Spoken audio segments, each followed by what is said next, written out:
What is up, y'all? This is everyone's favorite Minx, and I'm here with a rant. We have Patreon rapper Talib Kweli telling me in my mentions yesterday to prove my claims and cite my sources of a scam that has been going on, and that's exactly what I did. I cited my sources, and I was like, guess what, bitch? he was like, let me go and argue with people instead of actually looking at the facts here. So, he wanted to call me all kinds of names like I'm a clown. And I'm like, bitch, you are a jester. And we'll get into what the fuck a jester is in a little while. But my antennas went up. I said, what the fuck is wrong with this nigga? Like, there's got to be something wrong with him. And I really, really strongly believe that it has to do with someone is losing coins during this pandemic, but also during this pandemic, this man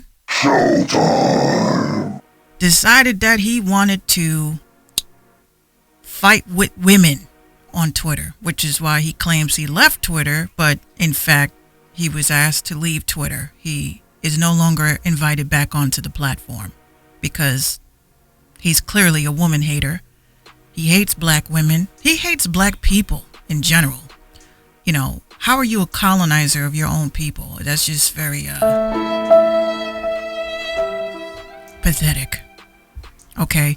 Now, this is the same man that claims he's for the people, for black people, yet every publication that has been written about him in 2020 has to do with the fact that he hates black women and he harasses black women. So I wasn't even, a little bit remotely concerned because this is the shit that he does.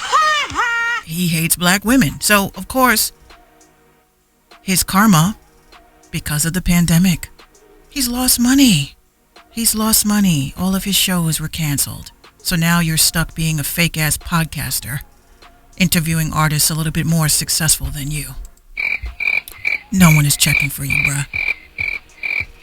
He also cries, oh my God, they're blocking my album from being released. This has to be racist. My nigga, you are a field fucking Negro. This is why you're not making any money. This is why you have to go on platforms like Patreon to fund your entire album. Honestly, I'm like, really? You talking shit about people? You calling people a fucking clown? But look at you. Message. Man, don't you ever climb into my fucking mentions unless you gonna actually look at the fucking mentions that are being sent your way. You have your fans that are trying to reach out to you because you have the floor. You have a platform to speak, that are saying that rappers, independent artists are being fucking scammed in the underground, and you want to call us clowns. Well, you're a clown. Because you don't get the fact that Uprocks actually hired you to work on behalf of them because of the pandemic. It's not that anyone gives a flying fuck about what you have to say. Nobody cares about you. And if you look at what their media statement was, it said they only started during Instagram lives during the pandemic. So, let's put two and two together. It sounds like you're a fucking field slave.